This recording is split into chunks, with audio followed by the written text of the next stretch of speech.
In your morning news now, Gunderson Tri-State Ambulance says it's responding to a rise in heat-related calls. Paramedic Callie Revels says their department is hearing more calls about dehydration and heat stroke.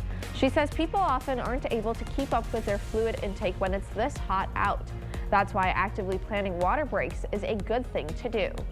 We just recommend that you keep drinking water, at least 1 to 2 bottles an hour on hot days like this if you're outside.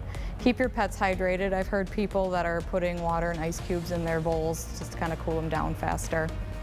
Revels also says the agency is seeing an increased amount of heat-related calls compared to previous summers. Wisconsin's top elections official won't testify at a Senate committee hearing centered on her employment next week. Megan Wolf is the Wisconsin Election Commission's administrator. The bipartisan commission had a split vote on renewing her in June. Attorney General Josh Kaul wrote this week that split vote allows Wolf to stay in office. Republicans in the Senate disagree and have set a hearing for next Tuesday when they're expected to fire her. Strategic lawsuits against public participation, also known as SLAPP. They're issued to silence a group because fighting the suit would actually bankrupt that group. Now, Wisconsin Democrats have introduced a bill aiming to ban those lawsuits. The bill says people can ask a judge to dismiss a lawsuit if they believe it's a baseless challenge over free speech. The judge can also order the person behind the suit to pay all legal fees. The bill comes as a Republican senator is suing a small Wausau news organization who reported that 2 years ago, the senator called a 13-year-old a homophobic slur in a city meeting. That case was dismissed last April, but has cost the outlet almost $200,000. A new bipartisan bill would have school employees face charges if they sexually harass students. Currently, sexual comments or behavior from a school employee is legal as long as there's no physical contact involved. This bill would close that loophole and make that type of sexual misconduct a felony offense. Mandatory reporting will also be required if teachers hear about or witness this behavior. More than 12,000 Wisconsinites will have their student loans forgiven. That's because of changes being made to federal income-based repayment programs. Now, borrowers who make less than $15 per hour won't have to make any payments on federal subsidized or unsubsidized direct loans. That's according to the U.S. Department of Education. And those who make more than that are expected to save around $1,000 per year due to the changes.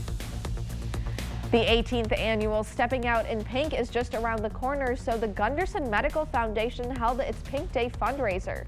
People were able to buy merchandise, register for Stepping Out in Pink, and buy cookies donated by Sugar Mama. Now, those cookies sold out before lunch, so unfortunately we didn't get to try any, but we did hear that they were delicious. All the money raised is going towards Stepping Out in Pink. Stepping Out in Pink is a non-competitive walk that supports local breast cancer research and patients. Funds from Stepping Out in Pink support breast cancer research that's done here in La Crosse, and then it also supports patients with just odds and ends that they need throughout their treatment, whether it's wigs or head coverings or radiation robes, really just a lot of things to help ease the burden that comes along with breast cancer treatment. You can register for Stepping Out in Pink up to the start of the walk. We'll have more details on our website and News 8000 app. About 3,000 more college students will be moving into the area next week. UW Crosse Move In for campus residence halls begins next Wednesday the 30th. The move-in days last until Monday, September 4th. A few streets near campus will be shut down to accommodate the students and families that are moving. Traffic is also expected to increase on some of the area's busiest streets, including West Avenue and Vine Street. News 8 Now will be holding our Stuff the Bus event at the Onalaska Walmart today. The one-day event will help raise awareness and proceeds for the area schools. The event will be held from 8 this morning till 6 in the evening. You can help out by donating school supplies, cleaning supplies, or through monetary donations. The donations will be distributed to local area schools. Well, we are looking at clouds and cooler temperatures, still a little bit muggy, but temperatures way down from where they've been over the last couple of days. A few showers this morning, but it looks like it'll be dry and comfortable this weekend. Highs in the 70s, overnight lows in the lower 60s, and we're not looking at much rain. A few showers this morning, another opportunity on Monday. But for today, clouds this morning with a possibility of a passing shower. Temperatures in the 70s this morning by the noon hour. A little bit more sunshine, upper 70s, looking at low to mid 80s later today. And our 7-day forecast, the weekend looks nice. Temperatures in the mid 70s, overnight lows dropping down in the 50s. Our next chance of rain will come in on Monday. Temperatures generally in the 70s right through Thursday of next week. Well, thank you for watching News 8 Now this morning. Don't forget to keep up with news of the day on news8000.com, and we'll have the latest updates to today's top stories on News 8 Now at noon. Have a wonderful Friday and a great weekend.